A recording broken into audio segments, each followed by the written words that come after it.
Hello everybody, welcome to another extra exciting After Effects CS6 tutorial. Today is a special one where I'm going to show you how to make a creepy looking logo with some smoke in it, and we're going to use some particle systems and all that jazz.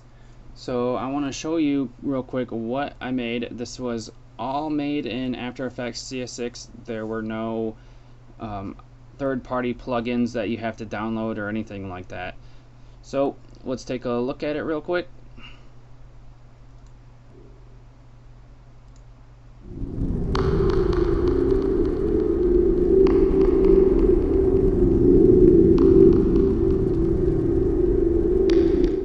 Now the different components here are obviously the background here, which looks like cement or something like that, and we have the text here, which is kind of crawling like that.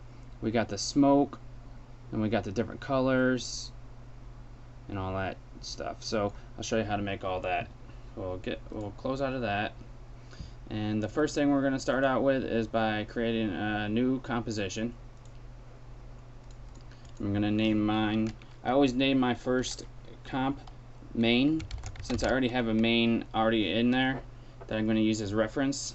I'm going to name this one main 2, and all my settings here, I only need it to be around 15 seconds, and hit OK. Now the first thing I'm going to want to do is create my background. So the first thing I wanted to show you guys was how to get like a grungy background. So just type into Google grunge and then go to the images, and you can find a bunch of grungy backgrounds. Make sure it's has a decently high resolution, and just import that into your composition, and we'll go from there. I'm going to move my comp into my comps folder. Don't need it, so everything is all nice. I'll delete that, I don't need that. So I'm going to go to my images, and my grunge is here. It's called 03. Now you can see it comes in, it has color and everything like that. So the first thing I like to do with my grunge is scale it up.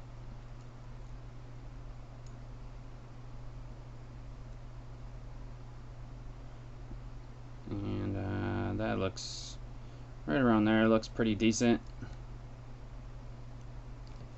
And we need to make it so it's not all colorized. So I'm gonna put an effect on it called hue saturate, and we're gonna desaturate it. So color correction, hue saturation, and all I need to do is move the master saturation down, and I moved it to about here, where I have some color in it, but not a lot. I don't have any like those purples in there anymore. There's a little bit of brown, but that's okay. I like it that way. The next thing I want to do is crush.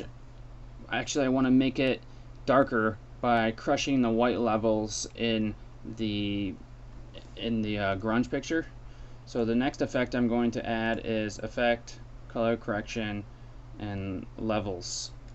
And levels is one of the more important color correction tools that you'll use.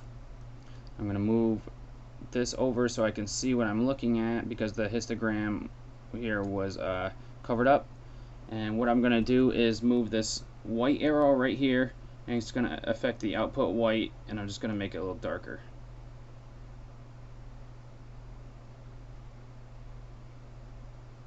Well, maybe a lot darker. I found that around 75 was good for me. Maybe, yeah, around 70, 75 seems good. Now that's pretty dark there, and that's good for the color of our background. I'll twirl these up so they're not all over the place. The next thing that we should make is a vignette, so that the edges of the background are like darkened, and it looks more like creepy.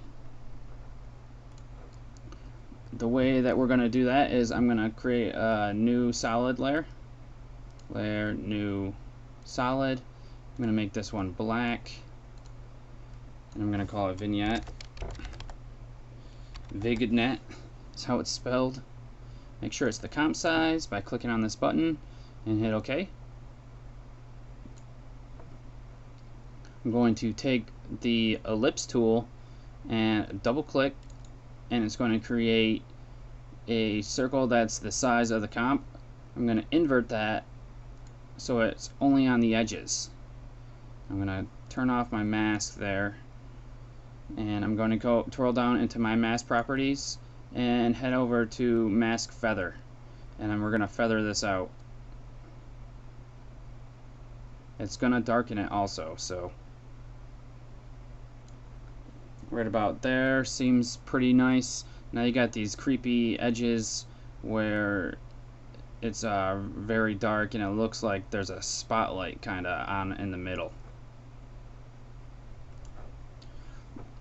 So I'm gonna split these tutorials into sections because the last time I made this tutorial I spent an hour making it, and then the recorder screwed up and I was really mad, so my mouse didn't even move across the screen. I figured you guys wouldn't like that, so I'm redoing it. So we're going to end this part of the tutorial, and then I'll see you on the next part.